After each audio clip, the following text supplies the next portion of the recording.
Welcome to a Plan 6 part video. Today, this video is part 3 of changing our brake disc and brake pads on our 71 Spitfire.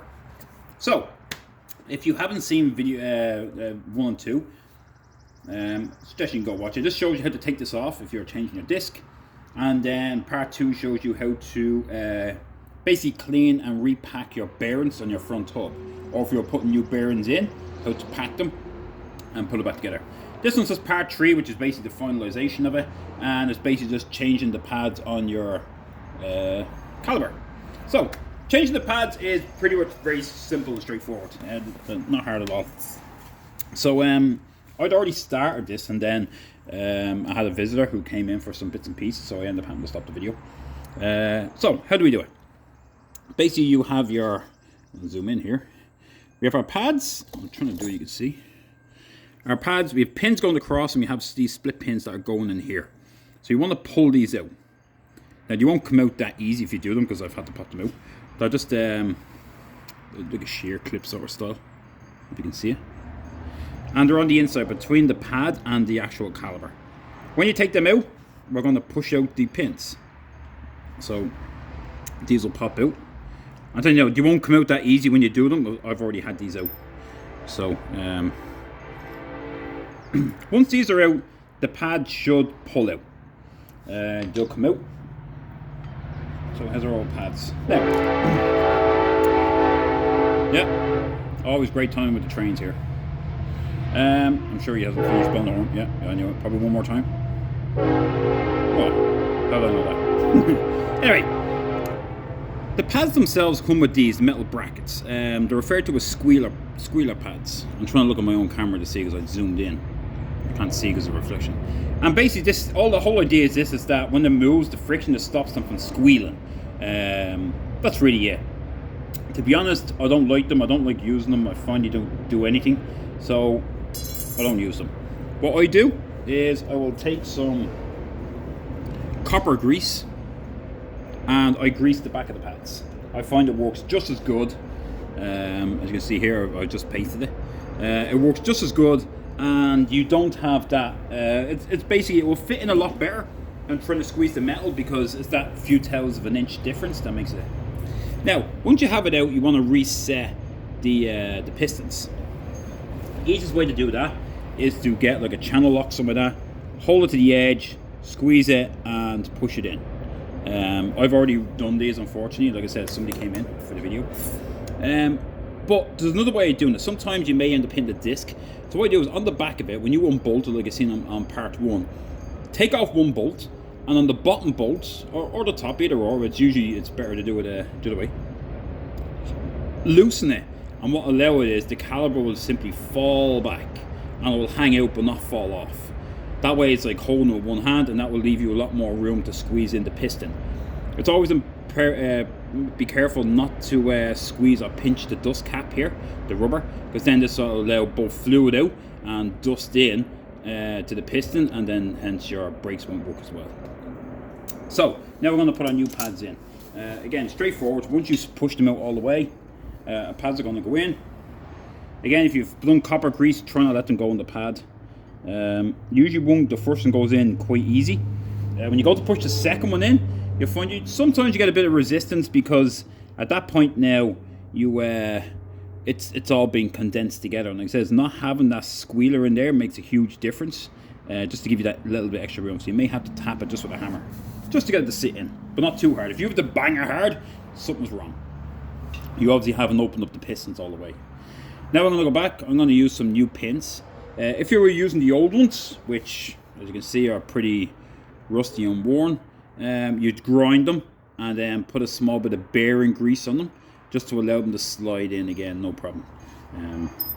Don't need to stop them from falling out. So we're going to put it in till we line up.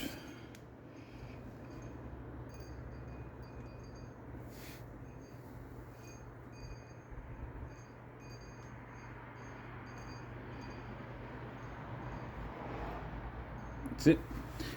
You can put both of them in. I said it's not too bad.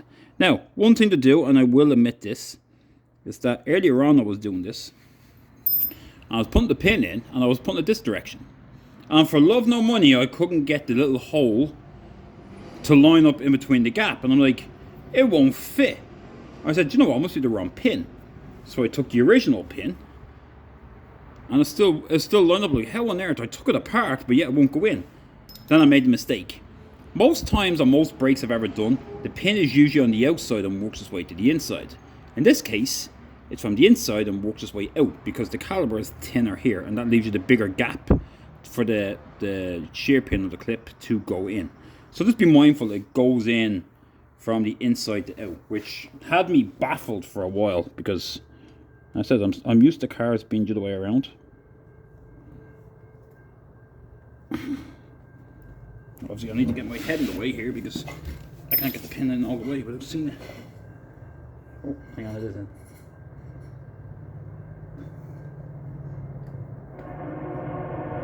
Oh, we have more trains. Yeah, you do.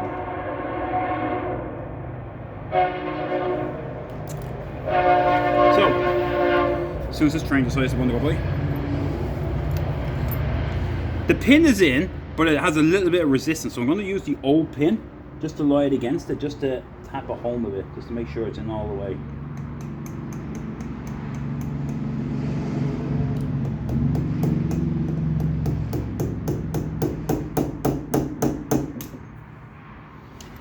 Because obviously there's a bit of grinding there. I just want to make sure that sometimes it's if the pads themselves don't line up perfect, but I want to make sure it's in far enough to get the pin in. So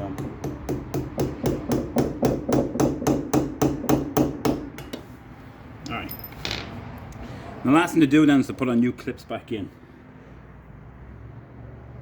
Now there's no real way, like which end is which. Does the long end go towards the dust cover or the other way around? You can put it the other way around if you're in fear of pinching it, but to be honest, it doesn't make much of a difference.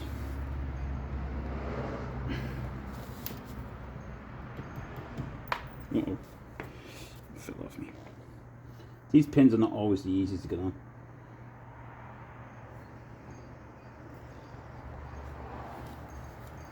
They should just push straight in, but doesn't always work out that way.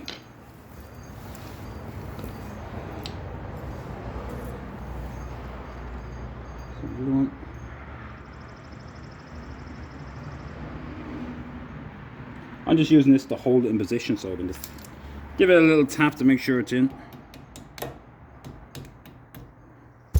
Oh, I hit the hammer in my head.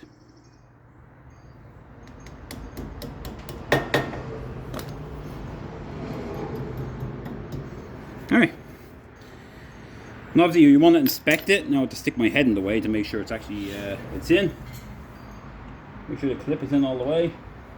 And that's it. So that's that one done. Obviously you're going to spin it. Look at that, it's nice and free. However, it's always important to not forget this, is that when you do brake the brakes, it's important you pump the brakes when you have it done, or else you have no brakes to begin with. So when you do the brakes, make sure you pump it a good few times to set the piston first. And remember, the brakes will be slow and spongy to begin with, because most of these discs you get now are coated. They're coated to stop them rusting out, so they're still good when you get them. So you eventually you have to break that in. So it will take some time. So you want to give yourself some extra distance while braking when you change your pads and discs until they wear in. That's really it.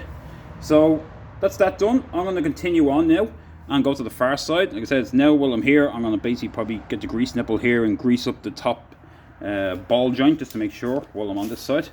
And that's it. And I'll continue working on the Spitfire to get it ready for sale. So again, any comments, questions, concerns, give me a shout and I'll try to help you as best I can. So thanks again for watching.